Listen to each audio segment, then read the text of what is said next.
Good morning. I want to show off my July garden. Wow, can't believe we're already to July. We're already halfway through the year. Stay tuned.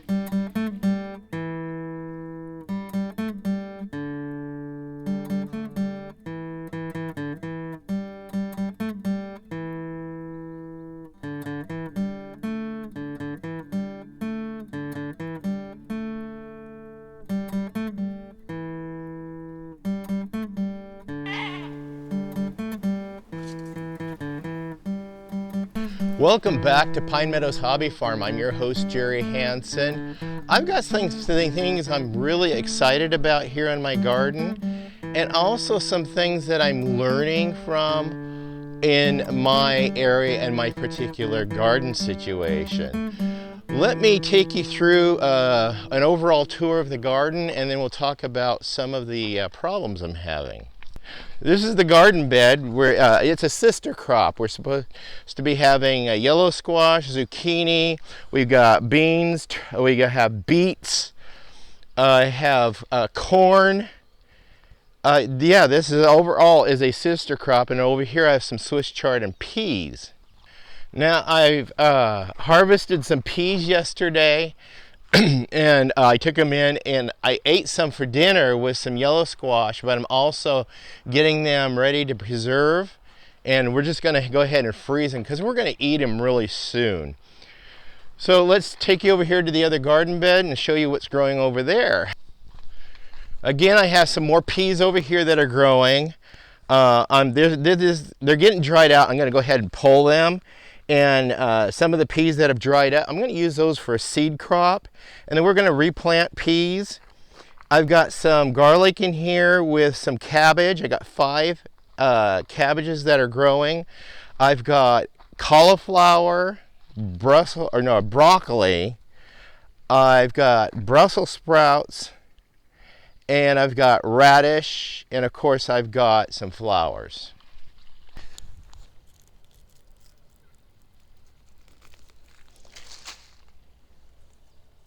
In here I have some asparagus that I started from seed. We're going to plant these in the beds this next year. And these are from roots I already planted from asparagus. This is the first year I'm letting them go. And it looks like I have some went to seed. We'll go ahead and save the seeds so I can redo mine. I have some strawberries back here. It looks like the strawberries fruited, so I can harvest some strawberry and have a snack this morning fresh from the garden. Not a big strawberry patch, but it's still something. I've got 2 of them that I can snack on this morning. Well, it's something. Fresh.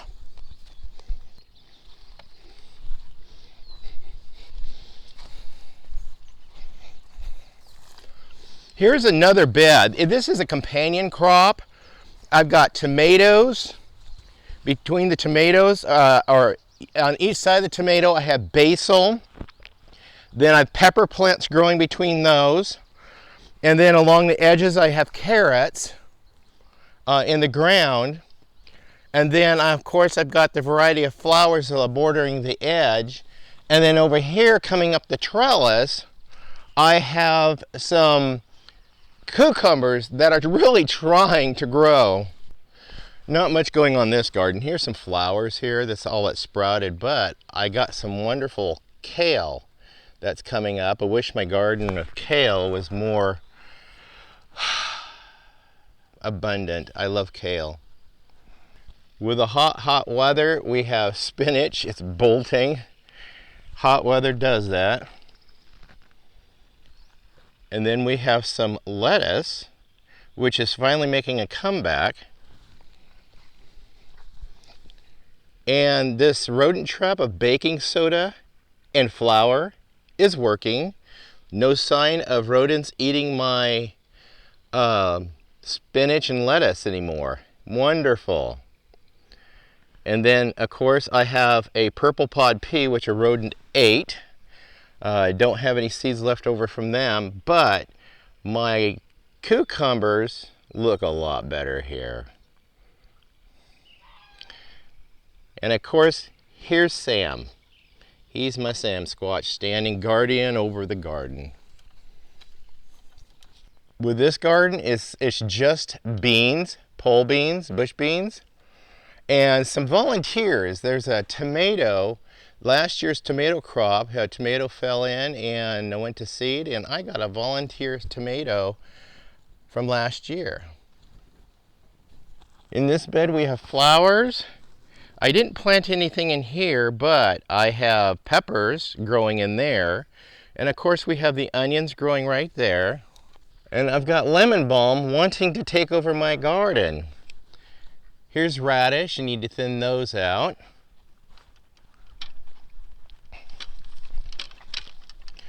And a lovely bed of Swiss chard.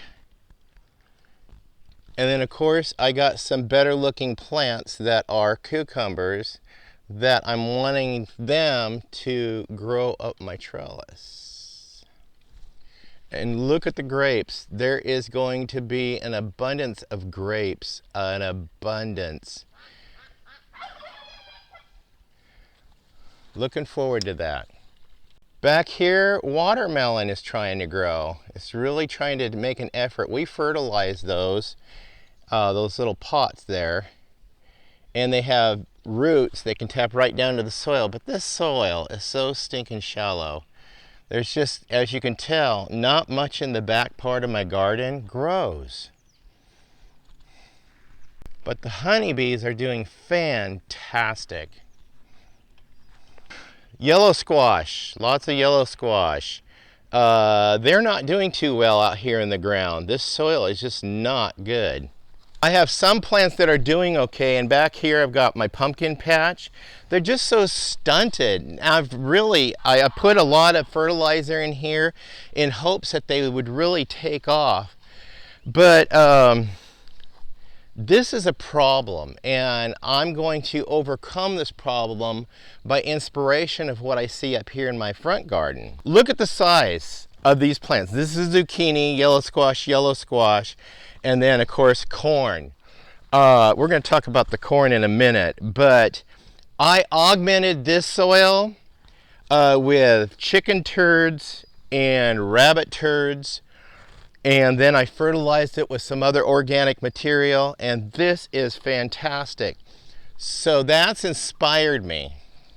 Back here in the back part of this garden, I'm just going to go ahead and build 3-foot by 3-foot raised beds, and we're going to go deep, and I'm going to go space them equally apart, and we're going to plant whatever, squash maybe one year, but the squash is doing fantastic. And I wanted to plant a lot of zucchini because we no longer do gluten because of the weight loss and keeping the weight off.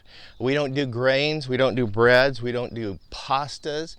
So I'm making, I want to grow the spaghetti squash and preserve it and use that through the year. And also we're going to make zoodles out of the zucchini. I purchased a attachment to my wife's KitchenAid mixer that can make the zoodles, and we'll just go ahead and blanch those and freeze them and use them throughout the year because you know what, folks, I like spaghetti. So these are producing, but they're just not a very big plant. Now, some time ago, I planted 3 rows of corn through here. Lots of corn seed. They didn't grow. So I planted corn again. They still didn't grow. But one lonely corn, that's it. That's all I got, is one lonely corn that grew. Disappointing. I guess I just not meant to have corn.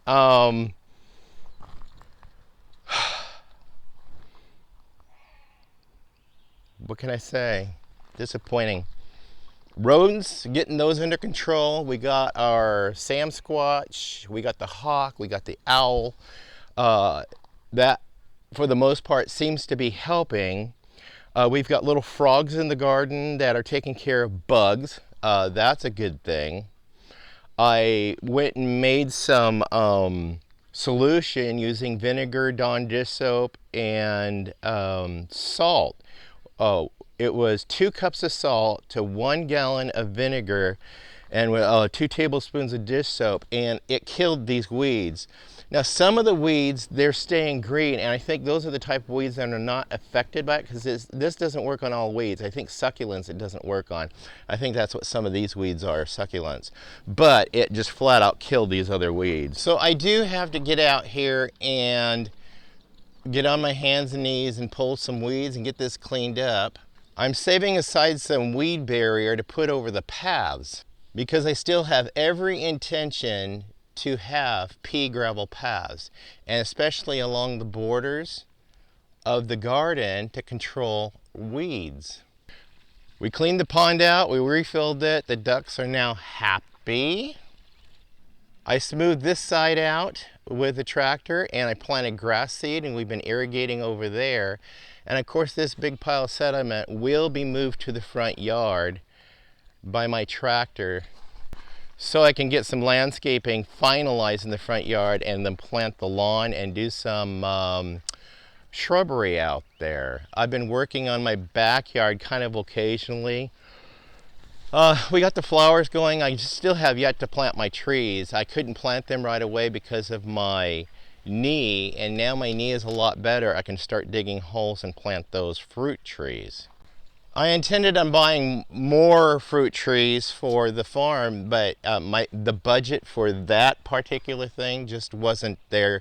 So we're just gonna wait till next year and we'll add more to our little orchard. But this year, I wanted to point something out to you. This is an apple tree. I started this 8 years ago. Yeah, 8 years ago. It was a bare root, and it has grafted onto it 5 different variety of apple. It has yet to produce fruit, and I think I heard it said it takes the 9th year the tree, bare root trees, will produce. 9 years! But when I found that out, I decided to go for potted trees because they've already had the time. And this is a Honeycrisp apple. It does say I need a Gala, Granny Smith, Macintosh, or Red Delicious to cross-pollinate with. Well, I'm not worried about that. I got those varieties on this bare root tree that will be producing next year. And this tree, I just got it about 4 or 5 months ago. It is an apple. It's producing an apple within months. So from now on, I'm never going to do bare root again. It just takes too long to produce. So it's potted. You get fruit within the first year. I'm happy and content with all my potted trees. I just have to do some more learning about taking care of these trees and knowing what to put on them. I do have to get some neem oil because it looks like I have some things happening to the pear tree over here. Leaves are turning. Of course, we've had really hot, dry weather, but we've had 118-degree temperatures out here. But I'll get my orchard going. I'll take care of them. I'll learn more about horticulture, agriculture.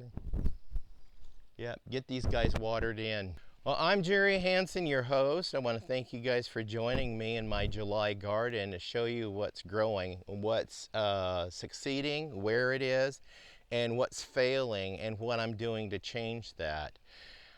Follow us on our adventures, especially next year when I improve the garden and add more features.